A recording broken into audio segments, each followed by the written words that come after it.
Hello friends, मैं स्वाति आज आपके लिए लेकर आई हूँ वैदिक सभ्यता, इसका फर्स्ट पार्ट। चलिए स्टार्ट करते हैं क्वेश्चन नंबर 1 से। वेदों की संख्या कितनी है? ऑप्शन है ए 2, बी 3, सी 4, डी 5। तुम्हारा राइट आंसर क्या होगा? Option C 4। वेदों की संख्या कुल 4 है। कौन कौन से वेद है? ऋग्वेद, सामवेद, यजुर्वेद, अथर्ववेद। जिसमें से जो ऋग्वेद है वो सबसे प्राचीन है और इसकी लिपि कैसी है? ब्राह्मी लिपि है। तो वेदों की संख्या 4 है। ऋग्वेद, यजुर्वेद, सामवेद, अथर्ववेद। इसमें से सबसे प्राचीनतम वेद कौन सा है? ऋग्वेद है, जो कि ब्राह्मी लिपि में लिखा हुआ है। क्वेश्चन नंबर 2, ऋग्वेद में कितने मंडल हैं? ऑप्शन है ए 12, बी 10, सी 14, डी 15। तुम्हारा राइट आंसर होगा बी 10। ऋग्वेद में कुल 10 मंडल हैं। क्वेश्चन नंबर 3, गायत्री मंत्र का उल्लेख किसमें है? ऑप्शन है ए सामवेद में, बी यजुर्वेद में, सी ऋग्वेद में, डी अथर्ववेद में। तुम्हारा राइट आंसर होगा सी ऋग्वेद में। गायत्री मंत्र का उल्लेख ऋग्वेद में है। अच्छा, हमने भी पढ़ा कि ऋग्वेद में 10 मंडल हैं, तो जो गायत्री मंत्र है वो ऋग्वेद के तीसरे मंडल में है। ठीक। क्वेश्चन नंबर 4, ऋग्वेद में सबसे पवित्र नदी किसे माना गया है? ऑप्शन है ए गंगा, बी यमुना, सी सरस्वती, डी ब्रह्मपुत्र। तुम्हारा राइट आंसर क्या होगा? सी सरस्वती। ऋग्वेद में सबसे पवित्र नदी सरस्वती को माना गया है। क्वेश्चन नंबर 5, ऋग्वेद में किसका उल्लेख है? ऑप्शन से ए मंत्र का, बी जादू टोने का, सी संगीत का, डी आयुर्वेद का। तुम्हारा राइट आंसर होगा ए मंत्र। ऋग्वेद में मंत्रों का उल्लेख है। क्वेश्चन नंबर 6, ऋग्वेद में ऋचाओं या मंत्रों की संख्या कुल कितनी है? ऑप्शन है 10,600, बी 10,580, सी 10,552, डी 10,500। तुम्हारा राइट आंसर क्या होगा? Option C 10,552। जो ऋग्वेद में कितने मंत्र है टोटल? 10,552। जिसमें से जो सबसे ज़्यादा उल्लेख हुआ है, सबसे ज़्यादा जो मंत्र हैं वो अग्नि को समर्पित है, अग्नि से संबंधित है। और ये तो बात होगी ऋग्वेद की। ठीक है। यजुर्वेद में कितने मंत्र हैं? 1975। यजुर्वेद में 1975 है। सामवेद में 1875 है और अथर्ववेद में कितने हैं? 5,977। तो मतलब कि ऋग्वेद में मंत्र हुए 10,552, यजुर्वेद में हुए 1975, सामवेद में हुए 1875 और अथर्ववेद में हुए 5,977। तो टोटल कितने मंत्र हो गए? 20,379। 20,379 हुए टोटल। तो हमारे चारों वेदों में, हमारे वेदों में कितने मंत्र हैं? 20,379।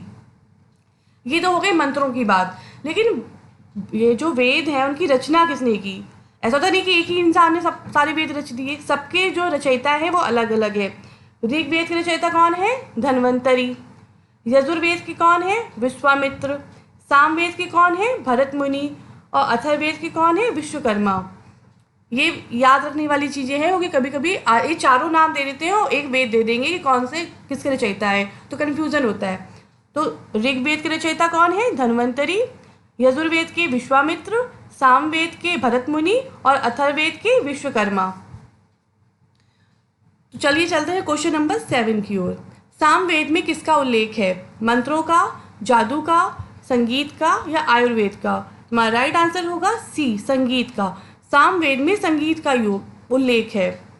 क्वेश्चन नंबर 8, अथर्ववेद में किसका उल्लेख है? ऑप्शन से ए मंत्रों का, बी काला जादू तंत्र मंत्र का, सी संगीत का, डी आयुर्वेद का। तुम्हारा राइट आंसर होगा ऑप्शन बी काला जादू तंत्र मंत्र। अथर्ववेद जो है सबसे लास्ट चौथा वेद है और इसमें काला जादू तंत्र मंत्र इन्हीं सब चीज़ों का ज़्यादा उल्लेख है। क्वेश्चन नंबर 10, यजुर्वेद में किसका उल्लेख है? ऑप्शन से मंत्र का, कर्मकांड का, संगीत का या फिर आयुर्वेद का। तुम्हारा राइट आंसर क्या होगा? बी कर्मकांड। यजुर्वेद में पूजा पाठ, कर्मकांडों का आदि का उल्लेख है। क्वेश्चन नंबर 9, उपनिषदों की संख्या कितनी है? ऑप्शन से ए 101, बी 108, सी 100, डी 111। तुम्हारा राइट आंसर होगा बी 108। अच्छा, उपनिषदों को वेदांत भी कहते हैं। कहीं कहीं वेदांत लिखा होता है, तो ये याद रखना कि उपनिषदों को ही वेदांत कहते हैं। क्वेश्चन नंबर 11, ऋग्वेद में प्रमुख देवता कौन है? ऑप्शन से ए इंद्र, बी शिव, सी अग्नि, डी विष्णु। तुम्हारा राइट आंसर क्या होगा? ए इंद्र। ऋग्वेद में प्रमुख देवता इंद्र हैं। क्वेश्चन नंबर 12, निम्नलिखित में से कौन सा वेद वेद त्रयी का भाग नहीं है? वेद तो 4 हैं, लेकिन उनमें से 3 वेदों को वेद त्रयी बोलते हैं। तो चौथा कौन सा वो वेद है जो वेद त्रयी का भाग नहीं है?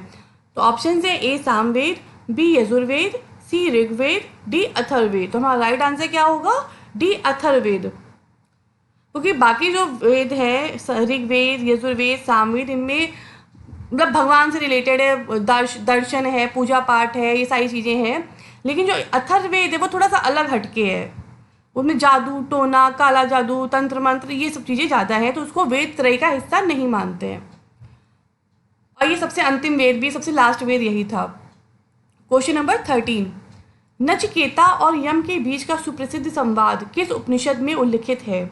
ऑप्शंस हैं छांदोग्योपनिषद, बी मुंडकोपनिषद, सी कठोपनिषद, डी केनोपनिषद। तुम्हारा राइट आंसर क्या होगा? ऑप्शन सी कठोपनिषद। नचिकेता और यम के बीच के सुप्रसिद्ध संवाद जो है वो कठोपनिषद में उल्लिखित है। क्वेश्चन नंबर 14, निम्नलिखित में से किस वैदिक ग्रंथ में पहली बार पूर्वी तथा पश्चिमी सागर का उल्लेख हुआ है? मतलब कौन से वैदिक ग्रंथ में पहली बार पूर्वी तथा पश्चिमी सागरों का उल्लेख हुआ है? तो ऑप्शंस क्या है? तांड्य ब्राह्मण, बी सतपथ ब्राह्मण, सी गोपथ ब्राह्मण, डी कौस्तिकी ब्राह्मण। हमारा राइट आंसर क्या होगा? ऑप्शन बी सतपथ ब्राह्मण। मतलब सतपथ ब्राह्मण जो वैदिक ग्रंथ है उसमें पहली बार पूर्वी और पश्चिमी सागर का उल्लेख हुआ है। क्वेश्चन नंबर 15, ऋग्वैदिक धर्म कैसा था? ऑप्शन है ए बहुदेववादी, अद्वैतवादी, एकेश्वरवादी या निवृत्त मार्गी। तो कैसा था ऋग्वैदिक धर्म? तो हमारा राइट आंसर क्या होगा? बहुदेववादी। ऋग्वैदिक काल में बहुत सारे देवताओं को मानते थे, मतलब इंद्र प्रमुख देवता थे, अग्नि को भी मानते थे, विष्णु जी को भी मानते थे, शिव जी को भी मानते थे, मतलब बहुदेववादी था।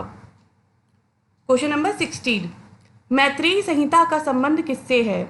ऑप्शंस हैं ए सामवेद, बी यजुर्वेद, सी ऋग्वेद, डी अथर्ववेद। तो हमारा राइट आंसर क्या होगा? बी यजुर्वेद। मैत्रेयी संहिता का संबंध यजुर्वेद से है। क्वेश्चन नंबर 17, गोत्र शब्द का सर्वप्रथम प्रयोग किसमें हुआ था? ऑप्शन है ए सामवेद, बी यजुर्वेद, सी ऋग्वेद, डी अथर्ववेद। तो हमारा राइट आंसर क्या होगा? ऋग्वेद। गोत्र शब्द का सर्वप्रथम प्रयोग ऋग्वेद में ही हुआ है। क्वेश्चन नंबर 18, ऋग्वेद के किन मंडलों को वंश के नाम से जाना जाता है? कौन कौन से वो मंडल है जिनको वंश कहते हैं? ऑप्शन है ए प्रथम व द्वितीय मंडलों को, बी द्वितीय से सप्तम मंडलों को, सी नवे व दसम मंडलों को, डी आठवें व नवे मंडलों को। तुम्हारा राइट आंसर क्या होगा? बी द्वितीय से सप्तम मंडलों को। मतलब ऋग्वेद के द्वितीय मंडल से लेके सप्तम मंडल को वंश कहते हैं। क्वेश्चन नंबर 19, भगवान विष्णु का प्राचीनतम उल्लेख कहाँ मिलता है? ऑप्शन है ए सामवेद, बी ऋग्वेद, सी सतपथ ब्राह्मण, डी गोपथ ब्राह्मण। तो राइट आंसर क्या होगा? ऋग्वेद। भगवान विष्णु का प्राचीनतम उल्लेख ऋग्वेद में मिलता है। उसके पहले भगवान विष्णु की पूजा नहीं होती थी। उसके पहले सिंधु घाटी सभ्यता वगैरह में हमने पढ़ा था कि उसमें पशुपत भगवान को मानते थे, भगवान शिव को मानते थे, लेकिन ऋग्वेद में भगवान विष्णु का प्राचीनतम उल्लेख मिलता है। क्वेश्चन नंबर 20, छांदोग्योपनिषद का संबंध किससे है? तो छांदोग्योपनिषद का संबंध किससे है? ऑप्शन है ए सामवेद, बी यजुर्वेद, सी ऋग्वेद, डी अथर्ववेद। तुम्हारा राइट आंसर क्या होगा? ए सामवेद। छांदोग्योपनिषद का संबंध किससे है? सामवेद से है। क्वेश्चन नंबर 21, कौन सा वेद जो गद्य और पद्य दोनों में लिखित है? ऑप्शन है ए सामवेद, बी यजुर्वेद, सी ऋग्वेद, डी अथर्ववेद। तुम्हारा राइट आंसर क्या होगा? यजुर्वेद। यजुर्वेद एक ऐसा वेद है जो गद्य और पद्य दोनों चीज़ों में लिखा हुआ है। क्वेश्चन नंबर 22, व्याकरण के सर्वप्रथम रचित पुस्तक कौन सी है? ऑप्शन है ए सामवेद, बी यजुर्वेद, सी महाभाष्य, डी अष्टाध्यायी। तुम्हारा राइट आंसर क्या होगा? डी अष्टाध्यायी। व्याकरण की सर्वप्रथम पुस्तक कौन सी है? अष्टाध्यायी। और इसकी रचना किसने की थी? पाणिनि ने। पाणिनि के द्वारा रचित अष्टाध्यायी जो है वो व्याकरण की सर्वप्रथम बुक है। क्वेश्चन नंबर 23, वैदिक आर्यों का मुख्य भोजन क्या था? ऑप्शंस हैं जौ व चावल, बी दूध और इसके उत्पाद, सी चावल और दाल, डी सब्जी और फल। हमारा राइट आंसर क्या होगा? बी दूध और इसके उत्पाद, जो वैदिक आर्य थे उनका मुख्य भोजन क्या था, दूध और उसके बने हुए जो चीज़ें होती थी, उत्पाद होते थे, वो उन्हीं को ग्रहण करते थे, वही खाते थे, वही उनका मुख्य भोजन था। क्वेश्चन नंबर 24, आरंभिक वैदिक काल में वर्ण व्यवस्था किस पर आधारित थी? ऑप्शन है ए जन्म पर, बी प्रतिभा पर, सी शिक्षा पर, डी व्यवसाय पर। तुम्हारा राइट आंसर क्या होगा? डी व्यवसाय पर। जो आरंभिक वैदिक काल है उसमें वर्ण व्यवस्था व्यवसाय पर ही आधारित थी। आज के जैसा नहीं है कि ब्राह्मण का बेटा ब्राह्मण ही होगा, वैश्य का बेटा वैश्य होगा, ऐसा कुछ नहीं है। आपके व्यवसाय पर डिपेंड करता है। अगर ब्राह्मण का बेटा व्यापारी बन जाता है, वो व्यापार का कार्य करने लगता है तो वो वैश्य हो जाएगा, या वो क्षत्रिय बन जाता है, युद्ध वगैरह लड़ता है तो उसको क्षत्रिय कहा जाएगा। मतलब मनुष्य जो कर्म करता था, जो उसका व्यवसाय होता था, उसी के आधार पर उसका वर्ण निर्धारित किया जाता था। लेकिन धीरे धीरे फिर वो जन्म पर आने लगा, जो बाद में उत्तर वैदिक काल के बाद ये जन्म पे आधारित हो गया, लेकिन आरंभिक वैदिक काल में व्यवसाय पर आधारित था। क्वेश्चन नंबर 25, सर्वप्रथम कर लगाने की प्रथा कब शुरू हुई? ऑप्शन है ए ऋग वैदिक काल, बी पुरा वैदिक काल, सी उत्तर वैदिक काल, डी सिंधु काल। तुम्हारा राइट आंसर क्या होगा? सी उत्तर वैदिक काल। उत्तर वैदिक काल में पहली बार सर्वप्रथम कर लगाया गया। उसके पहले कर वाली प्रथा थी ही नहीं, कर व टैक्स वैक्स कोई नहीं जानता था। सबसे पहले उत्तर वैदिक काल में ही टैक्स लगाया गया, कर लगाया गया। क्वेश्चन नंबर 26, ओम को कहाँ से लिया गया है? ऑप्शन है ए अष्टाध्यायी से, बी वेदारण्य उपनिषद से, सी ऋग्वेद से, डी अथर्ववेद से। हमारा राइट आंसर क्या होगा? वेदारण्य उपनिषद से। ओम को वेदारण्य उपनिषद से लिया गया है। क्वेश्चन नंबर 27, आर्यों ने सबसे पहले किस धातु की खोज की? ऑप्शन है ए सोना, बी चांदी, सी तांबा, डी लोहा। तुम्हारा राइट आंसर क्या होगा? डी लोहा। आर्यों ने सबसे पहले किस धातु की खोज की? लोहे की। हड़प्पा सभ्यता या सिंधु घाटी सभ्यता में किसकी खोज हुई थी? तांबे की।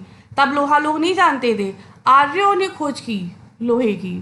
तो आर्यों की सबसे पहली धातु कौन सी थी? लोहा। उन्होंने लोहे खोज की।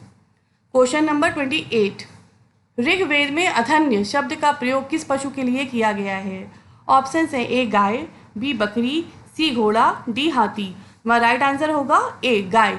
ऋग्वेद में गाय को अधन्य शब्द लिखा गया है, मतलब गाय को अधन्य बोलते थे। क्वेश्चन नंबर 29, राजसूय यज्ञ से या राजसूय यज्ञ जो होता था उससे संबंधित अनुष्ठान जो हुए हैं उनका वर्णन किसमें मिलता है? ऑप्शन है ए सामवेद, बी यजुर्वेद, सी ऋग्वेद, डी अथर्ववेद। तुम्हारा राइट आंसर क्या होगा? बी यजुर्वेद। अभी हमने पहले भी पढ़ा कि यजुर्वेद में किसका उल्लेख है? कर्मकांड, पूजा पाठ, इन्हीं सब चीज़ों का। तो ये हवन यज्ञ वगैरह जो है वो एक कर्मकांड है, पूजा पाठ है। तो ये जो उनका उल्लेख हुआ है, राजसूय से संबंधित अनुष्ठान है, इनका उल्लेख किसमें मिलता है? यजुर्वेद में। क्वेश्चन नंबर 30, सत्यमेव जयते भारत सरकार का प्रतीक है, ये हमारे भारत में बहुत पॉपुलर है। सत्यमेव जयते कहाँ से लिया गया है? ऑप्शन है ए छंदोग्योपनिषद, बी मुंडकोपनिषद, सी कठोपनिषद, डी केनोपनिषद। तो हमारा राइट आंसर क्या होगा? बी मुंडकोपनिषद। सत्यमेव जयते को मुंडकोपनिषद से लिया गया है। तो फ्रेंड्स, ये थे हमारे आज के 30 क्वेश्चंस। उम्मीद है कि ये वीडियो आपको बहुत पसंद आया होगा।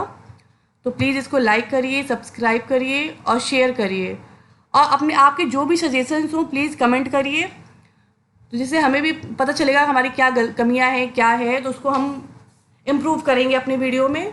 और इसी तरह मैं कोशिश करती रहूँगी कि आपके लिए अच्छे से अच्छा वीडियो लेकर आऊँ, और ज़्यादातर मैं वो क्वेश्चंस उठाऊँगी जो कि पहले लास्ट ईयर एग्ज़ाम्स में आए हुए हैं। तो ओके, थैंक यू।